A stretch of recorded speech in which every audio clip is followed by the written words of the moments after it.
There's a question I want you to sit with for a moment. If you could trace every problem in your life back to just one thing, what would it be? A lack of money? The wrong people? Bad luck? Not enough time? Or maybe you? Before we go any further, take a second to like this video, share it with someone who needs to hear it, and subscribe to the channel. Now be honest with yourself.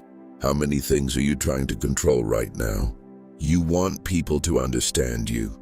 You want your hard work to pay off immediately. You want your relationships to unfold exactly the way you imagined. You want life to follow the blueprint you've carefully drawn in your mind. And when it doesn't, you become frustrated, then anxious, then exhausted. And one day, in the silence of your own thoughts, you ask yourself, I'm trying so hard, so why can't I find peace? This isn't a new question. It's the same question that kept philosophers awake thousands of years ago. And maybe it's the same question quietly living inside you right now. Because the truth is this: we don't become exhausted because of life. We become exhausted because of our resistance to it. Most of our suffering comes from a hidden war, a war that isn't happening out there. It's happening in here, a war between reality and our expectations. Have you ever stood by the ocean? When you try to grip water with your hands, it slips through your fingers, but when you open your palms, the water rests there naturally. Life works the same way. The tighter the grip, the greater the loss. The harder the force, the stronger the resistance. And the more control we demand, the less freedom we experience. It sounds strange, doesn't it? Because we've been taught the exact opposite. We've been told, try harder, control more, make better plans, never let go. But maybe, just maybe, the greatest secret of life isn't learning how to hold on tighter. It's learning when to let go. Think about it. How many nights have you lost because you couldn't stop thinking about an outcome? How many conversations have you replayed in your mind? How many times have you told yourself, if this happens, then I'll finally be happy. If that person changes, everything will be okay. If I get this opportunity, my life will transform. And then, when things didn't go your way, your peace disappeared with them. Why? Because you attached your happiness to something you never had complete control over in the first place. This is one of the greatest psychological mistakes human beings make. Psychologists call it the illusion of control. We believe that if we think more, plan more, worry more, we can somehow make the future safe. But the truth? Worry has never protected the future. It only steals peace from the present. So take a look inside your own mind. Right now, in this very moment, what is draining your energy? A relationship? A dream? A goal? A person? Or an outcome you've been obsessing over every single day? Now ask yourself something even harder. What if it never happens? What if things never unfold the way you want them to? Would you fall apart? Or could you still feel whole? This isn't an easy question, but hidden inside the answer is freedom. Because the day you truly understand this, I can give my best effort, but I cannot control everything. Something remarkable begins to happen inside you. A strange kind of peace appears, a quiet strength, a strength that doesn't shout, but slowly changes your entire life. The Roman emperor and philosopher Marcus Aurelius once wrote, "The quality of your life depends upon the quality of your thoughts, and what you surrender your mind to determines the quality of those thoughts." If you hand your peace over to outcomes, you will always be anxious. If you hand it over to other people's opinions, you will always feel insecure. If you hand it over to the future, you will never truly live in the present. And that's why so many people look successful on the outside, while fighting wars on the inside. They're constantly trying to hold on to something.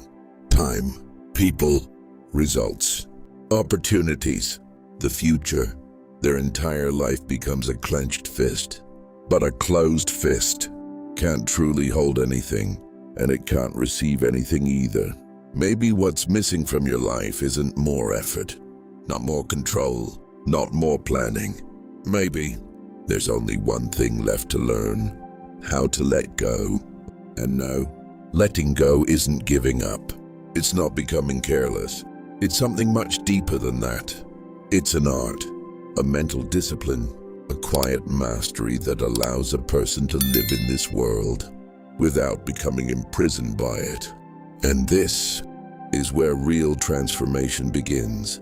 Because the next question isn't, what do you want to gain? The real question is this: what are you holding on to so tightly that it's slowly breaking you from the inside? Imagine an archer. He stands before his target. He studies the wind, plants his feet firmly on the ground, steadies his breathing, draws the bow, and releases the arrow. And in that very moment, the arrow leaves his control. Now, it doesn't matter how much he worries, how desperately he hopes, or how afraid he becomes. He can no longer change its path. But what do we do in life? We release the arrow and then spend our days running after it. We chase outcomes. We chase the future. We try to control things that have already left our hands. And that is the moment peace begins to disappear. Think back over the last few years of your life. How many things didn't go according to your plan, but later turned out to be exactly what you needed? Maybe you didn't get the job you wanted, and that rejection led you toward a better path. Maybe a relationship ended, and that heartbreak introduced you to yourself. Maybe your greatest failure became your greatest teacher. But while those moments were happening, you couldn't accept them. Why? Because human beings get trapped in a strange psychological illusion. We believe the only right path is the one I imagined. And when life chooses a different road, we resist. And from that resistance, suffering is born. Pain doesn't always come from what happened. Often, it comes from the belief that this wasn't supposed to happen. The Stoic philosopher Epictetus once said, "People are disturbed not by things, but by the view they take of them." It's a dangerous truth, because it means that much of your suffering doesn't come from reality itself, but from the meaning you've attached to it. You were rejected? That's a fact. But I'm not good enough. That's an interpretation. You failed? That's an event. But my life is over. That's a story your mind is telling. Someone you loved walked away. That's reality. But I'll never be happy again. That's an addition created by your thoughts. And the astonishing part is this: most people spend their entire lives imprisoned by stories they wrote themselves. Now here's something else you need to understand. Your brain was designed to keep you safe, not to keep you happy. That's why it's always worrying about the future, always scanning for danger, always imagining the worst-case scenario. Psychologists call this the negativity bias. Our minds are naturally drawn toward threats and negative possibilities. That's why one criticism can outweigh 10 compliments, why one failure can overshadow 10 successes, why one bad day can linger in your memory far longer than a good one. This is why people spend so much of their lives worrying about things that never actually happen. Research has repeatedly shown that most of our worries never become reality, yet our minds keep punishing us for them anyway. Think about it. How many battles have you fought that never existed? How many conversations? How many fears? How many sleepless nights was spent preparing for storms that never arrived? And this leads us to another question. If the future isn't under our control, then what is? This is the question that made the Stoics different from everyone else. Their entire philosophy rested on one simple principle. Some things are within our control, and some things are not. That's it, a simple sentence. But if a person truly understands it, their entire life can change. What's within your control? Your decisions, your effort, your attitude, your integrity, your character, your response. And what isn't? Other people's opinions, outcomes, the future, the weather, luck, the choices of others, time itself. Now look closely at most of your stress. Where does it come from? Almost always from things that were never yours to control. And this is the great contradiction of being human. We pour our energy into things we cannot change, while neglecting the things we actually can. Imagine sitting in a small boat. You have an oar in your hands, but instead of rowing, you spend all your energy fighting the waves. You want to stop the wind, calm the storm, command the ocean. And in the middle of that struggle, you forget to row. Life is exactly the same. You can't control the waves, but you can learn to steer the boat. You can't change the wind, but you can adjust your sails. You can't write the future, but you can shape your character. And maybe that is what real freedom looks like. To understand that peace isn't found in outcomes. Peace is found in mastering your response. But there's another secret hidden here.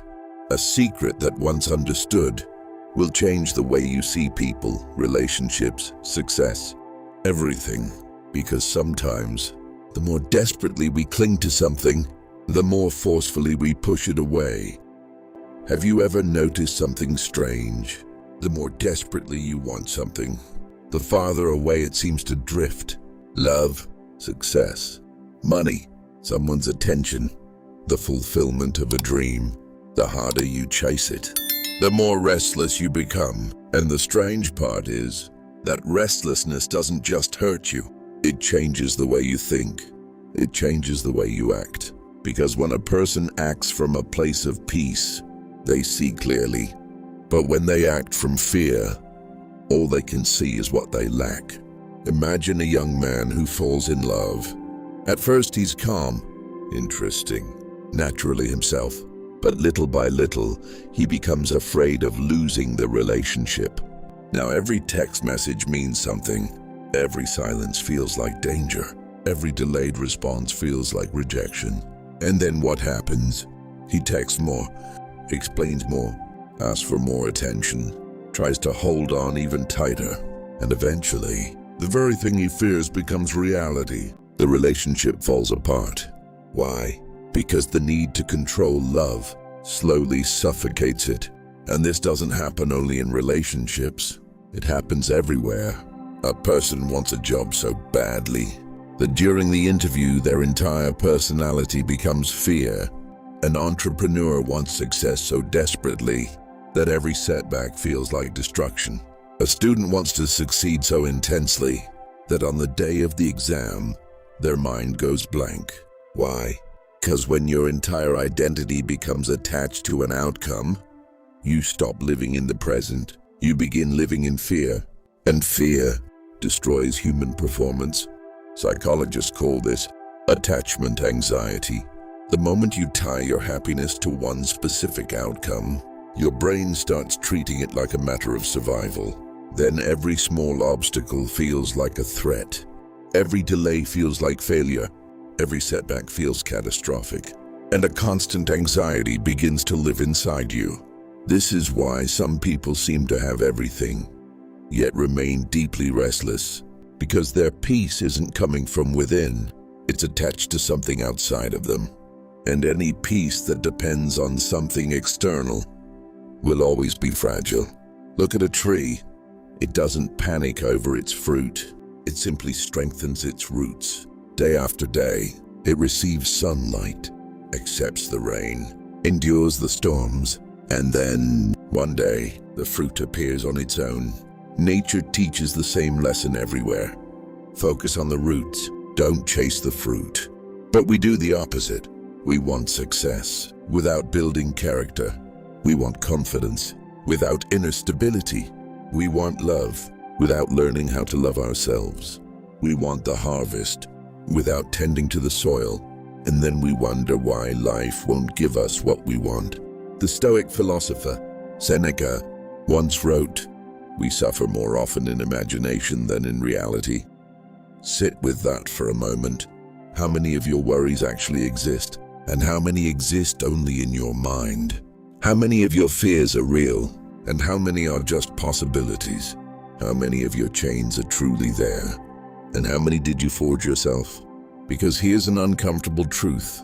Sometimes we're not afraid of failing to get something. We're afraid of what it might mean about us if we don't. We're afraid that if we don't get the job, we aren't good enough. If we don't succeed, we aren't worthy of respect. If that person doesn't love us, we aren't worthy of love. And that's why we cling so tightly to outcomes. Because deep down we believe, if I get this, then my value will finally be proven. But that's a dangerous bargain, because the day you tie your worth to an outcome is the day you surrender your freedom. So what is real confidence? Real confidence isn't saying, I know I'll succeed. Real confidence is saying, even if I fail, I won't lose myself. That's the kind of confidence that creates peace. That's the kind of confidence that makes a person unshakable. That's the kind of confidence that sets you free, because then you can give your full effort without becoming a slave to the result. You can love without losing yourself. You can dream without becoming imprisoned by those dreams. You can work relentlessly without handing your happiness over to the future. And this is where something profound begins to happen. You stop chasing, and you learn how to flow. You stop begging life for permission, and you begin becoming. You stop trying to prove yourself, and you start discovering yourself. But this raises another question. If we're not supposed to chase outcomes, then what are we supposed to do? Do we simply sit back and wait? Do we leave everything to fate? Or is there another secret hidden beneath all of this? Because life doesn't reward people who only wait. And it doesn't reward people who spend their entire lives running. Life asks for something else, something far deeper, and very few people ever understand what it is.